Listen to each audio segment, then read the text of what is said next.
एक चौपाई को आधार बनाकर 5 दिन की हनुमान कथा सुंदर कांड पर सुनाएंगे। किस पर सुनाएंगे? 5 दिन की कथा सुनने के लिए कौन कौन तैयार है? हमने चौपाई सोची, कौन सी चौपाई गाएं, तब तक हमारे मन में आई, आहा, तुलसीदास जी ने रामचरितमानस में लिखा, जा पर कृपा राम की होई, जा पर कृपा राम की होई, जा पर कृपा राम की होई, जा पर कृपा राम की होई, जा पर कृपा राम की होई, जा पर कृपा राम की होई, ता पर कृपा करे सबको, ता पर कृपा करे सबको, ता पर कृपा करे सबको, ता पर कृपा करे सबको, ता पर कृपा करे सबको, जा पर कृपा राम की होई, जा पर कृपा राम की होई, श्री राम जय राम जय जय राम, श्री राम जय राम जय जय राम। आहा, तुलसीदास जी चौपाई में कहते हैं, जा पर कृपा राम की होई, तो परिणाम क्या? ता पर कृपा करे सबको। देखो तो क्या अद्भुत बात है, जिस पर राम जी कृपा कर दें उस पर सब कोई कृपा करता है। मेरे प्रिय जनों, जगत रूठ जाए पर जगदीश ना रूठे ना, तो कोई बाल बांका नहीं कर सकता है। और जगत तुम्हारे पक्ष में हो पर जगदीश तुम्हारे विपक्ष में हो तो तुम्हें कोई बचा भी नहीं सकता। इसलिए एक सूत्र नोट कर लो, क्या? हमें संसार को नहीं रिझाना है, हमें जगत को नहीं रिझाना, हमें जगत के पति जगदीश को रिझाना है। भगवान को रिझा लोगे तो दुनिया को अपना बना लोगे। बोलो सीताराम, जोर से बोलो, और जोर से बोलो। और हमारे प्रिय इस कथा के यजमान श्री अजय राय जी, जब हम इनके घर कुशीनगर से उतरकर इनके घर पे भोजन पाने के लिए बैठे, तब इनके पिताजी बड़े सरल हैं, तो बहू रानी ये प्रसाद परोस रहे थे, पिताजी आए, वो मिले तो बड़ी आंखों में आंसू भर के बोले, गुरुजी बड़ी कृपा हुई जो आप आए।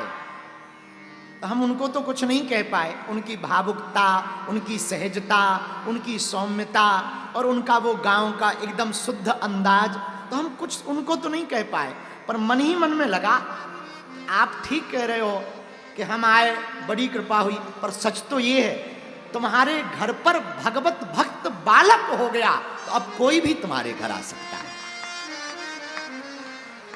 जिसके घर पर भगवान का भगत हो जाए, भगवत भक्ति जिसके दिल में प्रकट हो जाए, उसकी जिंदगी में सब आते हैं। बोलो सीताराम। एक बात और पूछो, क्या पूछो? पुरुषार्थ करने वाले को स्वयं चल करके जाना पड़ता है, तब परमात्मा की प्राप्ति होती है। पर भगवान के भक्त को जहां बैठा हो वहीं पर उसे परमात्मा की प्राप्ति होती है। पुरुषार्थ में और प्रसाद में इतना ही अंतर है। पुरुषार्थ करोगे तो स्वयं चलकर जाना पड़ेगा, तप करना पड़ेगा, जप करना पड़ेगा, ध्यान करना पड़ेगा, यज्ञ करना पड़ेगा, हवन करना पड़ेगा, और बीच में आगी लगो, कछू आ गो, उपद्रव हो गो, दिमाग फिसल गो, लो हो गई तपस्या भंग। बोलो सीताराम। हाँ, सब स्वाहा। पर अगर भगवान के भरोसे रहेंगे, गुरुदेव के भरोसे रहेंगे, हनुमान जी के भरोसे रहेंगे, तो कहीं भटकने फटकने की आवश्यकता नहीं है। हनुमान जी की ही कृपा से सब कुछ हो जाएगा। अच्छा, क्या क्या होगा हनुमान जी की कृपा से? होगा क्या क्या ये भी सुनो। पहले राम जी की कृपा से क्या क्या होगा? राम जी की कृपा से कुछ हो या ना हो, एक चीज होगी। पूछो क्या? पूछो क्या? गोस्वामी जी ने इसका उत्तर लिखा, बिनु सत्संग विवेक ना होई, बिनु सत्संग विवेक ना होई, राम कृपा बिनु सुलभ होई, राम कृपा बिनु सुलभ होई, राम कृपा बिनु सुलभ ना सोई। राम जी की कृपा के बिना सत्संग मिलने वाला नहीं है। अच्छा, एक बात बताओ, गोपालगंज जिला में कितने लोग नहीं रहते? लाखों लोग रहते, हाँ या ना? बोलो, जोर से बोलो। पर क्या वो सब कथा में आ पाए? पूछो क्यों? जिन पे राम जी की कृपा होगी वही तो आएंगे।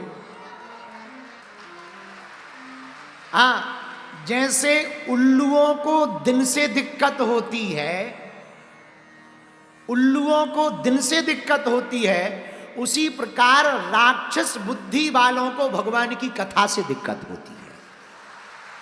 हाँ, ये हम नहीं कह रहे हैं, वो तो शास्त्र की पुराण की बात है। अब तुम लोग किसी के ऊपर मत ले जाना कि तुम कहो कि गुरु जी ने फलाने को राक्षस के। नहीं नहीं नहीं, भगवान की दया। हमारी नजर में तो सब भगवान है। हमारी नजर, हम किसी को बुरा कह ही नहीं सकते।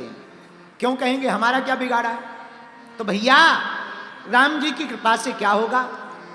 सत्संग मिलेगा। क्या मिलेगा? जोर से बोलो।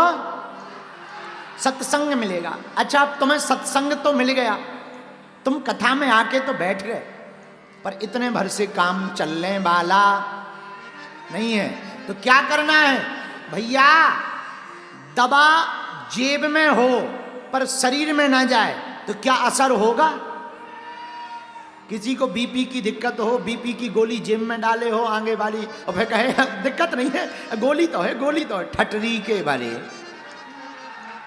जेब में रहेगी पर शरीर में नहीं जाएगी तो राम नाम सत्य हो जाएगा। हाँ जी या ना जी?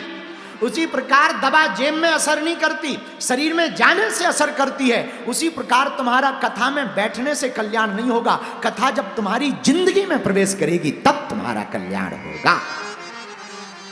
बोलो सीताराम।